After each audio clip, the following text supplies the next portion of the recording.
boa tarde a todos. Queria cumprimentar os colegas da mesa, o Sr. Professor David Justino, que acabou de chegar, muito prazer em vê-lo aqui. Muito obrigada à plataforma, não só pela discussão que têm tido nos últimos tempos, pelo aquilo que eu vi, tem sido, também já tinha acompanhado algumas coisas, mas tem sido em temas que são relevantes para a sociedade portuguesa, o que eu acho muito importante, e obviamente que para mim o investimento na educação e na ciência como prioridade no século XXI eu acho que é um tema fundamental, não só para mim enquanto reitora de uma universidade, obviamente que isso é menor no país que vivemos, mas para o país de uma forma geral e para a Europa no seu conjunto e para a nossa posição política e geopolítica na Europa e como é que nós nos posicionamos neste mundo em constante mudança. Ora bem, eu só para dar uma ideia, vou só apresentar um pouco, penso que a gente conhece, mas é só ao de leve, a situação do ensino superior em Portugal e a dicotomia entre educação e ciência, que faz parte de um dos problemas que nós temos tido, penso eu, enquanto país, na aplicabilidade correta dos fundos a uma estratégia de desenvolvimento do país. Portanto, nós temos, hoje em dia, em Portugal, temos universidades portuguesas, temos as universidades e os institutos politécnicos, temos o ensino militar, privado e público, depois temos o universitário e o politécnico no quadro do meio e temos aqui a concentração por, como se pode ver, e é bem visível nestes quadros, temos este desequilíbrio em relação ao litoral e ao interior, de que o Gonçalo já falou ainda há bocado. E este é um problema que eu te digo, hoje em dia, não é um problema da rede de ensino superior, é um problema de coesão territorial e de coesão nacional. Portanto, vamos esquecer o chavão reestruturação da rede de ensino superior, porque nós estamos a falar de realidades muito diferentes. Portanto, este é as universidades portuguesas e os institutos superiores politécnicos e as universidades públicas, como é que nós estamos posicionados no país. Depois temos, ligado a isto, temos a evolução do número de alunos. E apesar de nós termos aumentado muito o número de alunos até 2002, 2003, depois começámos a baixar ligeiramente, tivemos aqui em 2011 um pico, que foi Bolonha e o retorno à universidade de alguns estudantes para completarem os mestrados, os que tinham licenciaturas de 5 anos, isto é real e passou-se, e agora temos baixado o número de alunos. E mantemos o mesmo número de instituições e mantemos bem, no meu entender, porque nós estamos longe de atingir os patamares europeus no que diz respeito às qualificações dos nossos jovens. E, portanto, ainda estamos bastante longe disso. Portanto, para além das universidades e do seu número de alunos, que são esta quebra do número de alunos é um dos problemas quando os sucessivos governos olham para o financiamento do ensino superior, dizendo que estão a financiar estudantes. E, portanto, este é um problema que é fundamental e eu acho que o ensino superior é muito mais do que a formação dos jovens. Portanto, nós fazemos investigação, fazemos transferência de conhecimento e cada vez o temos feito mais. Portanto, o ensino superior é mais do que a formação de jovens e, portanto, olhar para ele só financiar por número de alunos traz-nos um problema acrescido que se tem vindo a propagar ao longo dos anos. Deve-se dizer que não é um problema atual, é um problema que se tem vindo a propagar ao longo dos anos. Depois temos a parte da investigação e temos a distribuição das instituições de investigação pelas várias regiões, aqui as regiões no 2, não é? Temos o Norte, o Centro, o Alentejo e o Algarve e depois Lisboa Vale do Tejo, com 145 centros de investigação. E qual é que é, mais uma vez, temos aqui um desequilíbrio. Este desequilíbrio também, mais uma vez, não tem a ver.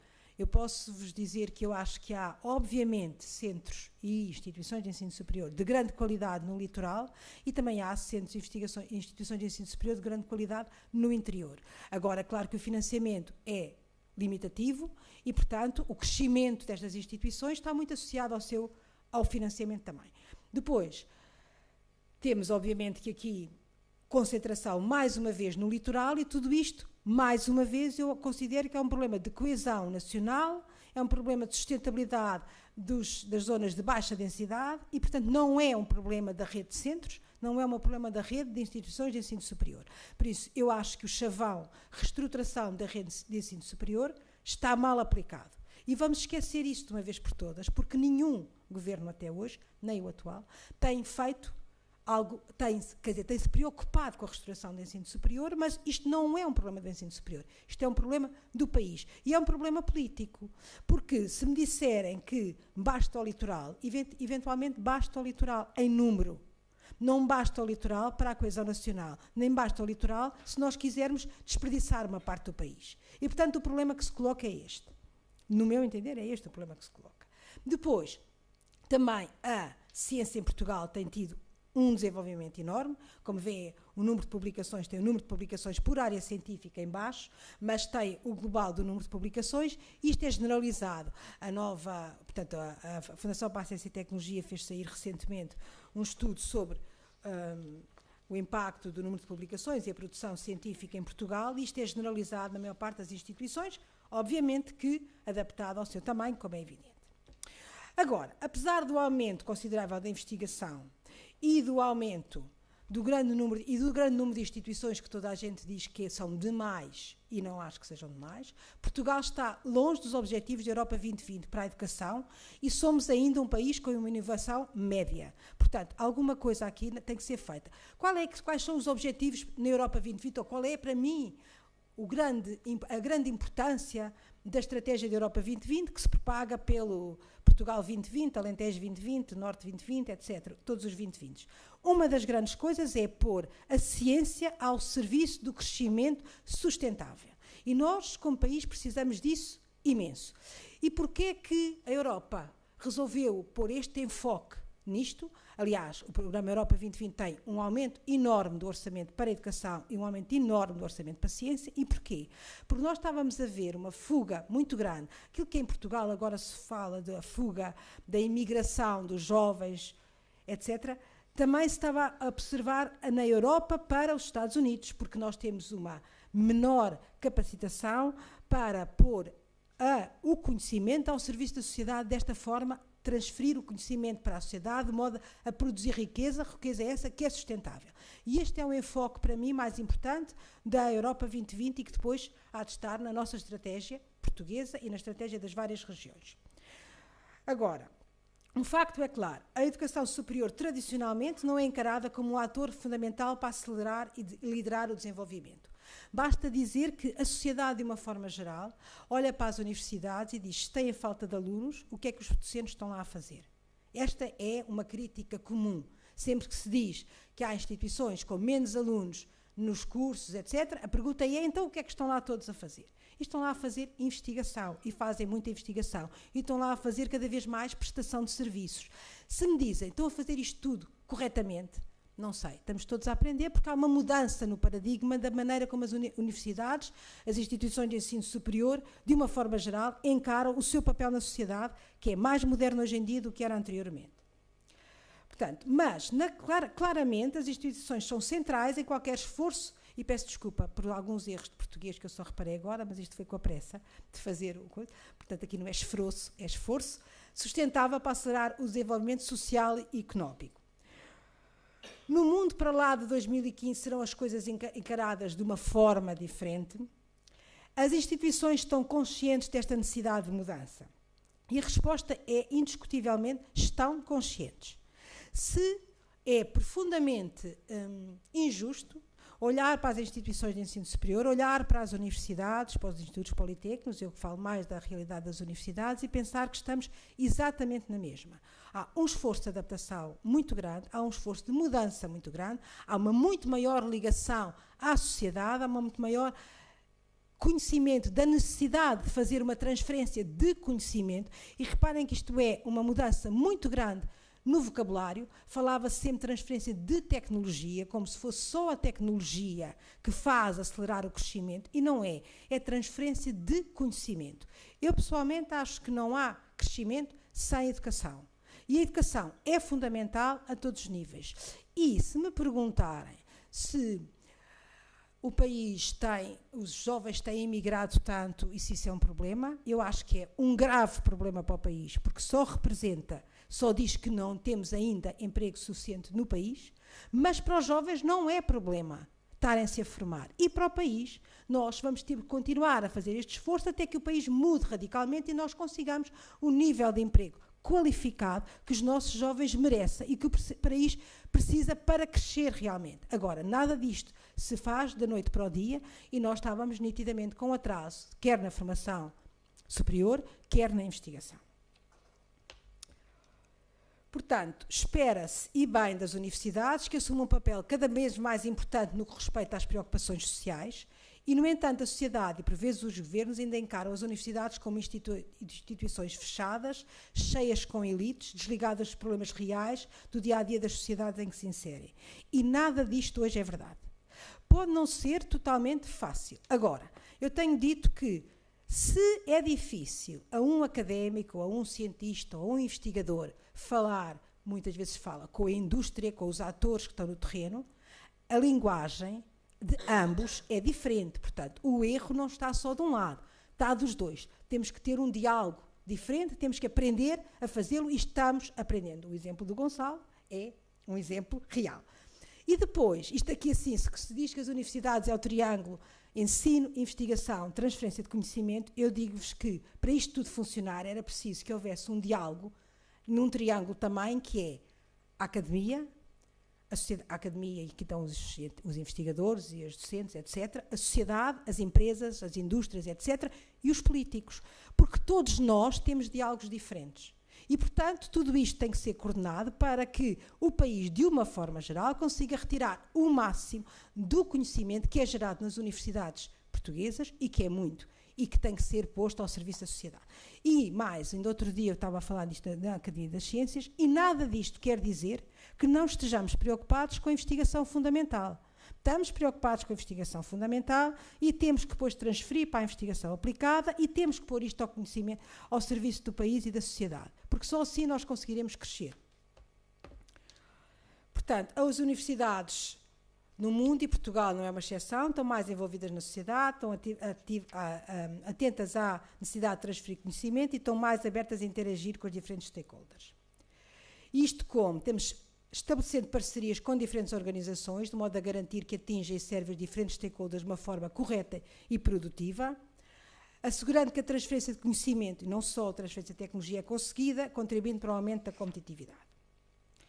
No entanto, em Portugal, e não só em Portugal, na Europa, de uma forma geral, as universidades têm enfrentado problemas orçamentais severos desde o início da crise, em 2008, e este é um contrassenso que tem que ser evitado. Estes constrangimentos têm sido sentidos ao nível da investigação, é um contrassenso que tem que ser evitado, não há crescimento sustentável sem crescimento, sem conhecimento. No entanto, todas estas dificuldades, eu costumo dizer que as dificuldades não são um problema, são um desafio, e nós temos conseguido superar esses desafios. E, portanto, as universidades estão hoje mais adaptadas do que estavam anteriormente. As universidades têm acompanhado as mudanças nas suas missões, os modelos de financiamento. Agora, não vale a pena só dizer o que é que deve ser feito, que é preciso ter ações concretas, e é evidente que eu acho que os modelos de financiamento devem ser alterados, ou seja, nós temos um financiamento anual e funcionamos anual por anos civis e funcionamos por anos letivos, e isto é um problema grave no funcionamento das instituições. A qualidade do sistema não pode ser afetada e nós temos conseguido manter essa qualidade. E o futuro depende sempre da educação e da capacidade de colocar o conhecimento ao serviço da sociedade. É, portanto, necessário que se encare de forma inovadora a tão falada reestruturação da rede, porque aí nós entramos no problema que foi aqui aflorado ainda há bocado, que é o facto das universidades mais pequenas e com que problemas separam as pequenas universidades. Não há uma rede uniforme. A rede de que se fala não existe, porque só existiria uma rede se nós pudéssemos falar de um modelo que fosse possível de aplicar a toda a rede, e isso não é possível. Os desafios são diferentes, consoante se fala de uma universidade grande do litoral ou de uma universidade pequena. Aliás, o exemplo é a Universidade de Lisboa. A fusão da Universidade de Lisboa limitou-se, ou foi importante, mas teve como principal driver, digamos, termos uma grande universidade, uma universidade muito grande. Portanto, foi mais o tamanho que tem, obviamente, sinergias e que permite outras coisas, mas é o grande tamanho da universidade. Claro que isto tem a ver com as universidades do interior, não têm esta dimensão, nem nunca vão ter, nem nem é provavelmente desejável que tenham. Devem se especializar, devem ter áreas core, mas aí também há uma decisão política que tem que ser tomada, porque não é possível reconverter instituições sem um apoio político. Isso tem que ser considerado e está a ser considerado. Tem havido da parte deste governo, nomeadamente, uma atenção específica para as zonas de baixa densidade e para as universidades localizadas nestas zonas. Portanto, os desafios são diferentes, as soluções têm que ser diferentes. As universidades ditas regionais têm que ter em consideração. Depois há um outro problema, nós temos que ter em consideração, além do desenvolvimento regional, do qual somos em parte responsáveis, a visibilidade internacional. E porquê é que nós temos que ter visibilidade internacional? Temos que atingir ambos os objetivos com benefício para todos, e somos capazes de o fazer, porque as parcerias internacionais, não há uma universidade hoje em dia sem uma parceria internacional, sem várias parcerias internacionais. Não se faz investigação em Vila Real, ou em Lisboa, ou em Évora. Faz investigação em rede com outras instituições, e essas outras instituições são europeias, são asiáticas, são dos Estados Unidos, e, portanto, nós temos que ter um problema. Temos que ter atenção ao desenvolvimento regional, de que também somos responsáveis, mas temos que garantir que conseguimos funcionar em redes internacionais. Portanto, as universidades, para além de 2015 ou para o século XXI, nós temos que assegurar, temos que responder a perfis diferentes, portanto, a mudança no paradigma do que é uma universidade ou o que é uma instituição de ensino superior mudou radicalmente nos últimos anos. Temos que ter um envolvimento com os diferentes stakeholders, e acho que estamos a conseguir ter. Temos que assegurar a internacionalização, se nos quisermos mover ou se quisermos ser atores respeitados da competição internacional. Eu não me interessa só a minha relação, ou o meu posicionamento em relação às universidades nacionais, mas sim às universidades internacionais. E, portanto, para todas estas mudanças estamos cientes, devem ser tidas em consideração, enquanto que o financiamento tem diminuído, e, portanto, é necessário respeitarmos e termos imaginação suficiente para um novo modelo de financiamento. A competição tem aumentado, os estudantes são cada vez mais exigentes, e com razão, estão cada vez mais informados e, portanto, são cada vez mais exigentes, não se limitam. De antes estudava-se numa instituição, hoje estuda-se entre instituições, vai-se para o estrangeiro, vai-se para outras realidades, para outras culturas. Parte disto ao abrigo do programa Erasmus, por exemplo, que deu uma grande volta a estudo, mas também as exigências são diferentes, vão para centros diferentes, portanto, são mais exigentes. A NET fez com que a informação viaje cada vez mais depressa e, portanto, há mais informação disponível todos os dias. As barreiras entre as disciplinas tradicionais já não existem. Normalmente, os projetos e as investigações são feitas em multidisciplinaridade. O ensino e a aprendizagem são realidades diferentes, e a excelência tem que ser, a transferência de conhecimento é obrigatória, e a excelência tem que ser uma prioridade, precisamente porque nós competimos internacionalmente. Se tem que ser uma prioridade cá dentro, tem que ser uma prioridade principalmente para o futuro e para a nossa competição lá fora. No entanto, eu acho que nós temos uma responsabilidade muito grande, as instituições de ensino superior, porque, sinceramente, eu acho que nós é que preparamos o futuro, e sem futuro não há país sustentável, economicamente, nem nada. Portanto, nós preparamos o futuro, a nossa qualidade e a qualidade do nosso ensino e da nossa investigação determina a qualidade do nosso futuro, e não há realmente futuro sem educação. E mais nada. Muito obrigada a todos por isto.